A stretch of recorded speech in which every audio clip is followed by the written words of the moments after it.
Look around your office. Seriously, just take a mental walk around the parking lot. Look at the leased BMWs. Listen to the casual talk about massive kitchen remodels. And think about all those extravagant Instagram vacations constantly popping up on your feed. Have you ever actually done the math in your head? Have you ever wondered how your coworkers can possibly afford all of this on the exact same salary you make? Well, here is the ugly truth. The math doesn't work.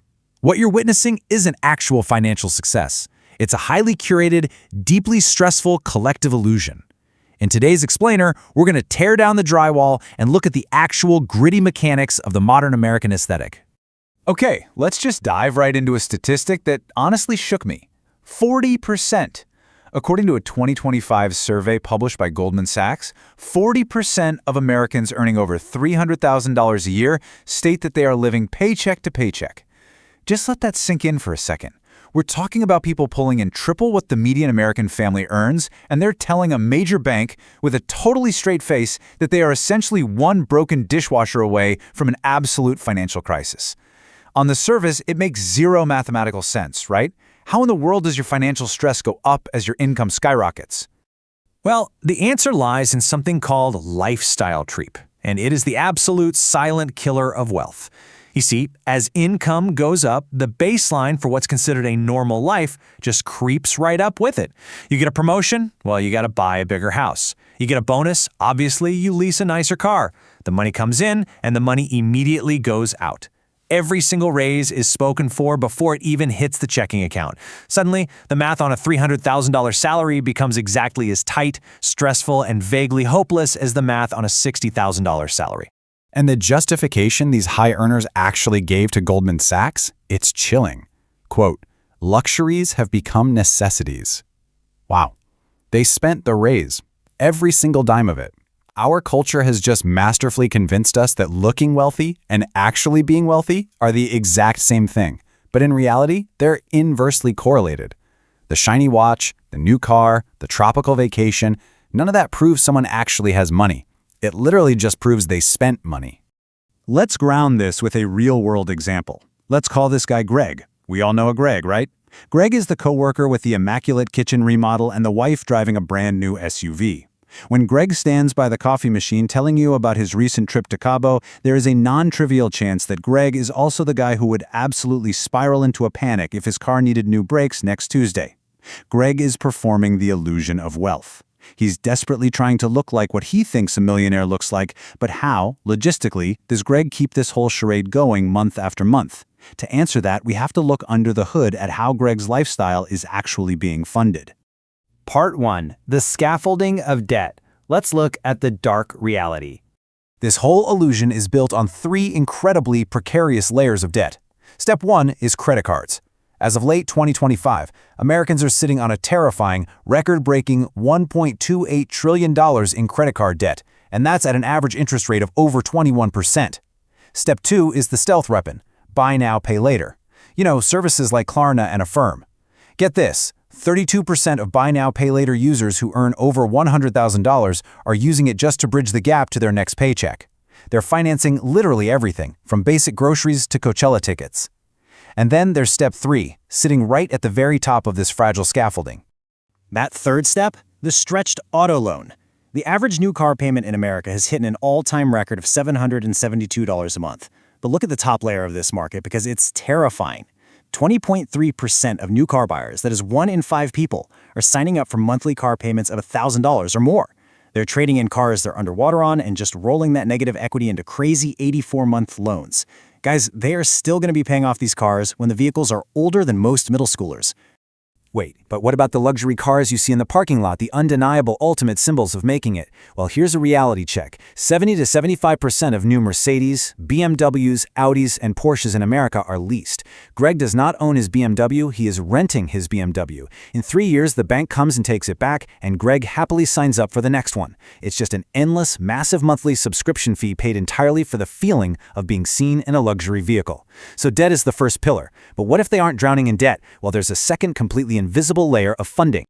Part 2. Hidden family money subsidies. Let's talk about the bank of mom and dad. According to recent data from Savings.com, 50% of parents with adult children are sending their kids money on a regular basis, and the numbers here are staggering.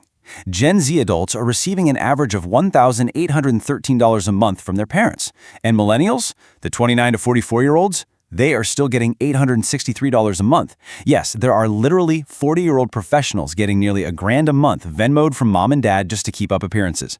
That coworker whose lifestyle makes absolutely zero mathematical sense on her salary, the math is being magically made up somewhere else.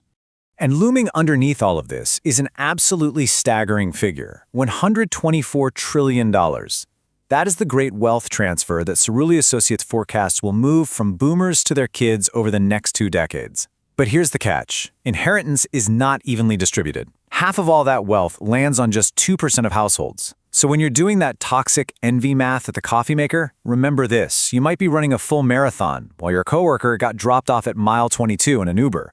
You both crossed the finish line, but only one of you actually trained. Now, what if they don't have a trust fund either? There is a third, exhausting way your coworkers are paying for it all. Part 3. The overemployment hustle. Secret side jobs. The truth is, people are working a lot more than you think. Over a third of American adults have a side hustle right now.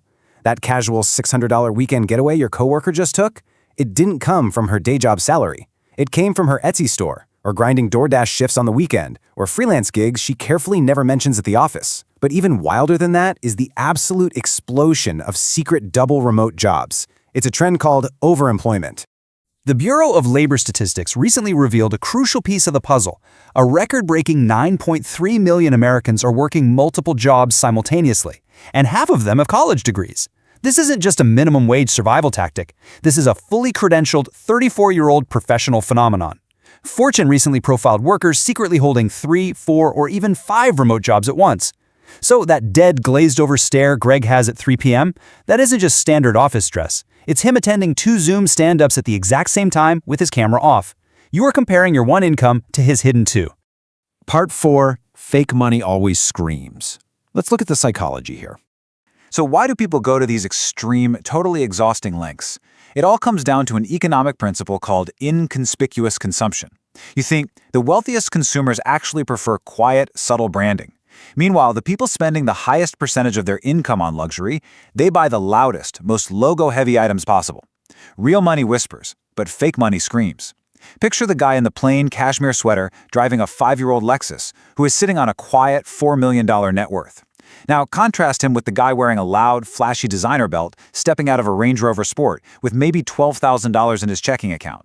Both of them are performing for society, but only one of them possesses actual wealth. And let's brutally compare the math of this performance, shall we? Because the loudest luxury items are actively crashing in resale value.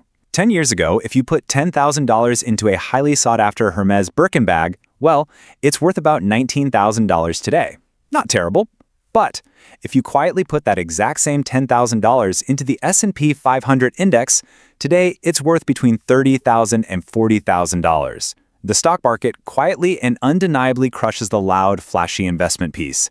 The people you think are winning at life are just performing a very expensive play, and the ticket price is literally their entire financial future. Finally, Part 5. How to actually win. Look, once you see the strings, the puppet show completely loses its power. So how do you actually win this game? The Ramsey Millionaire study analyzed over 10,000 actual, verified American millionaires, and their profile is almost shockingly boring.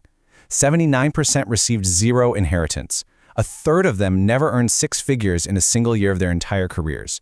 You want to know the top professions? Engineers, accountants, teachers, and attorneys. Yes, teachers made the top 5. 94% of these millionaires simply lived on less than they made, driving paid-off Toyotas and living in totally modest homes. They didn't show off. They built their wealth quietly, in the dark. Let me drop the ultimate mic drop number on you right now. $6 million. If you take that current average new car payment of $772 a month we talked about earlier, and instead of handing it to a bank for a depreciating hunk of metal, you just invest it in the stock market from age 25 to 65 at historical returns, you end up with over $6 million. That right there is the exact mathematical difference between the coworker desperately leasing the BMW to look rich and the quiet coworker driving the older Camry who actually is rich. One is showing off for today, the other is going to own absolutely everything tomorrow. So, the very next time Greg walks into the office kitchen, showing off his brand new watch and talking loudly about his luxury vacation, do not spiral. Do not open your banking app in a panic wondering where you went wrong. The game he's playing is rigged by heavy debt, hidden subsidies, and sheer utter exhaustion. Because in 15 years, when the car leases end, the massive loans come due, and the parents finally stop sending those monthly checks, the music is going to stop. When that day comes, I want you to ask yourself, who do you want to be? Do you want to be the person who spent their entire life performing well for other people, or the person who quietly built an unbreakable future for themselves? The choice is entirely yours. Keep building.